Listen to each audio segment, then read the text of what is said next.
evening, party people. My name is Meekela, this is Meekela Reads. I live here. I typically don't like to hate on books, but this is apparently a thing that people do on the internet, on the booktube. So this is the thing we're doing. We're spilling the tea on the books that I did not like in 2022. Ugh, I brewed that for way too long. Disclaimer, these are my personal opinions. I'm sorry if they're different to yours. We have different brains, we have different life experiences, we are different people with different thoughts, we are going to have different opinions. I read 99 books in 2022 and I hand selected 5 and 3 others that I liked the least. Also known as the worst books I've read in 2022. I did a best books that I read in 2022. If you want to watch that, go somewhere to watch it at your own leisure, in your own time, if you feel like it. But yeah, so there's some books that I didn't like last year, as there always is every year. So let's talk about them. The first category is biggest disappointment, the books that I thought I was going to like and have a good time with, but I thought it was just meh. The House Across the Lake by Riley Sager. Now don't get me wrong, it wasn't bad, it just wasn't what I wanted it to be or what I thought it was going to be. The House Across the Lake is a thriller mystery that follows some very rich people on a rich people island with a mysterious lake and just some really odd people behaviors going on. I expected this to be really page-turnery and a scary book that had me like a bit heart fluttery and just uncomfortable, and I wasn't. It was just a story that I read and was not scared by, and thus I was disappointed by this book. Next is the book that frustrated me the most, and you've probably already seen me talk about this very recently.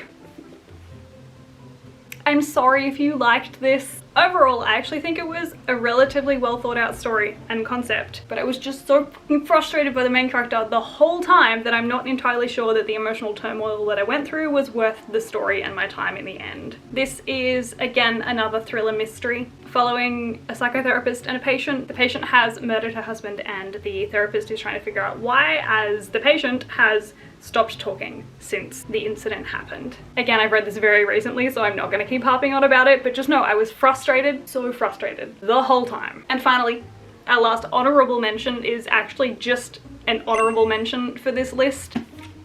Twilight by Stephanie Meyer. I'm sure you all know what Twilight is. I read this in excruciating detail earlier last year and analysed literally every single page of this book to the most ridiculous degree. All I can conclude is that I'm so disappointed in young 14, 15-year-old Meekela who loved this book and based her entire personality and life around this series. As many of us did, we all had a Twilight phase. I just tried to revisit it and decided that it's definitely better left in the past. Okay, moving on to our top 5. Bottom 5 least liked books of 2022, starting from the least worst to the most worst, the worst of the worst. Number 5 is Dawn Study by Maria V. Snyder, which pains me to admit because I was so in love and obsessed with this series when I was younger. I thought it was one of the best written series that I'd ever read, and I finally reread the series to read this book that I hadn't read, and I was so disappointed. It was just painful to read. I had to read it by ebook. The dialogue was jarring, the story structure was jarring, it was long, and it just felt like there was too much there that didn't need to be there. It really just felt like a fever dream the entire time. This is the final book in the Poison Study series. It's a series following a young woman at the time. Her name is Yelena, and she is given a choice to either become the poison taster for the king or be sent to be hanged for crimes that she committed. I think she killed someone. I think that that's a reasonable crime, but I think this is another one that I had really high hopes for and hopes of re-tapping back into the books that I'd read as a young child in hopes that it would provide me with some kind of nostalgia serotonin, but alas I was disappointed, and this does come in at one of the worst written books that I had read last year. Number 4, When a Scot Ties the Knot by Tessa Dare. To be completely fair, this one I did not expect it to be good. It just lived up to the low expectations that I had for it. This is like a historical fiction. It's a romance with a marriage of convenience, which I'm pretty sure is just like the fake dating of historical fiction romance books. As I said, it was exactly what I expected it to be, and it served its purpose of getting me through a nearly 24-hour plane ride. There was just so many toxic themes, so many uncomfortable relationship things. This historical fiction romance thing is not my jam, is what I'm learning. I dislike the themes. I will give the female lead some kudos though, because she wanted to pursue her career despite her budding romance. All the power to her. You go, girl.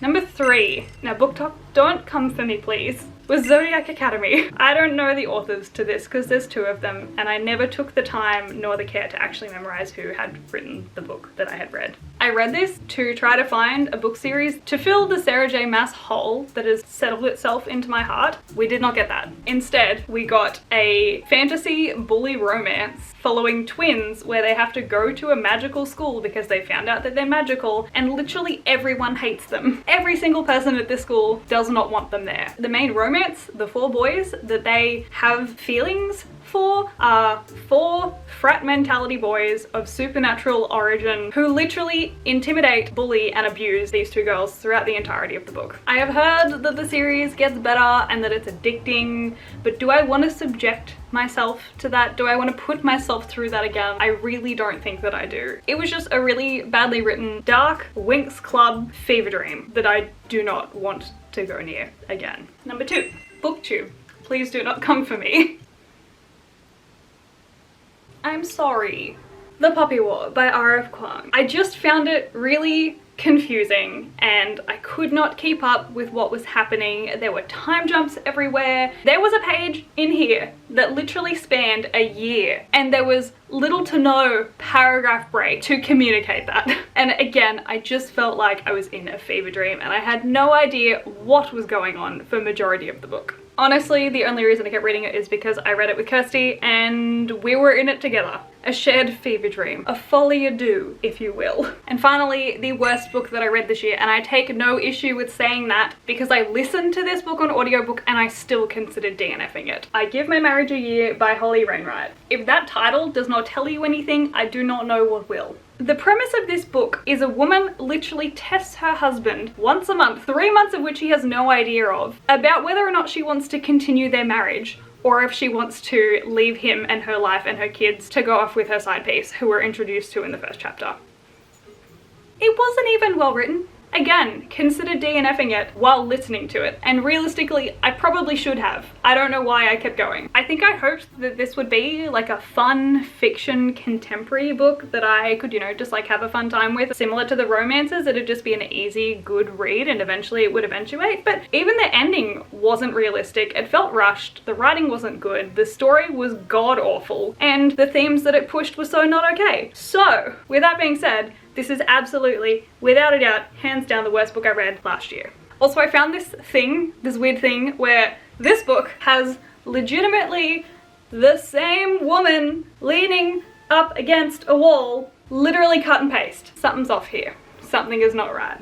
But yes, so that is it. That is my tea on the books that I didn't like last year. I think I'm gonna make a real effort this year to DNF books if I'm not enjoying them, because it's not fun to read books that you don't like, and there's not enough time in life to be spending on books that you're not enjoying and that you're not having a good time with. Like, fair enough, books like The Poppy War, I gave a good hot go because everyone else loved them and everyone else said that it was good. So it's worth giving it a shot to see if the end makes it up. Same with The Silent Patient, also not terrible. At the end, it all made sense. But was the pain worth it? I still don't know. Also, please vote if you would like me to continue my in-depth analysis series on Twilight, because I've just kind of put that on pause. So yeah, I hope you guys are well. I hope you're enjoying your new year. I hope things are falling into place for you, and if they're not, then that's also fine. You don't have to restart your life every year. Time is a construct and nothing actually matters. But yeah, so I hope you guys enjoyed. I hope you're having a fantastic day or night or whatever time it is where you are in the world, and I will see you next week. Goodbye.